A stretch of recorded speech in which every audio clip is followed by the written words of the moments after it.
Triglav je pred dnevi kmalu ostal brez trenerja, vendar odbor ni sprejel odstopa Dušana Kosiča, bivšega trenerja Olimpije, ki je tokrat gostoval v Ljubljani, pri Olimpiji, ki je tokrat bila vsekakor v vlogi favorita.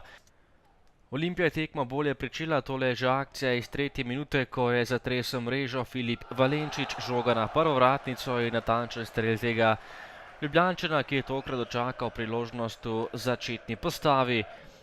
Prehitev je gostujočega branilca in premagal vratarja Žana Pelka.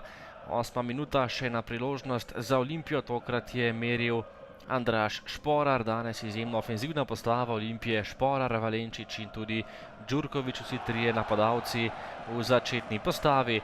Tole pa je že 13. minuta, prosti strel, odbita žoga in Boban Jović je strel pospravil mrežo in povišal prednost Ljubljančanov. Še ena priložnost, tokrat je Ivelja stresel vratnico, ostala je pri 2:0, potem pa še en prodor Zajka Zebe, žogo pa je Pelko tokrat uspel izbiti samo kot.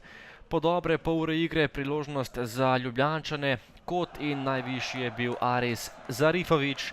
3:0 za Olimpijo, izjemen prvi polčas, zmajčkov in visoka prednost proti gorenjskemu prvoligašu.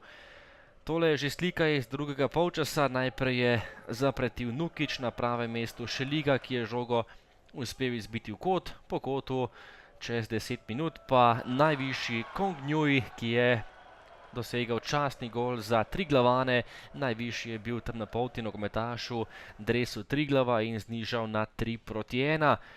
Do konca tekme še nekaj obetavnih akcij, najprej priložnost za Olimpijo, kombinacija po desni, Boban Jović, ki je zabil že drugi gol na tekmi, je bil še enkrat več nevaren, potem le prodoru izstreljal, a na pravem mestu je bil Žan Pelko.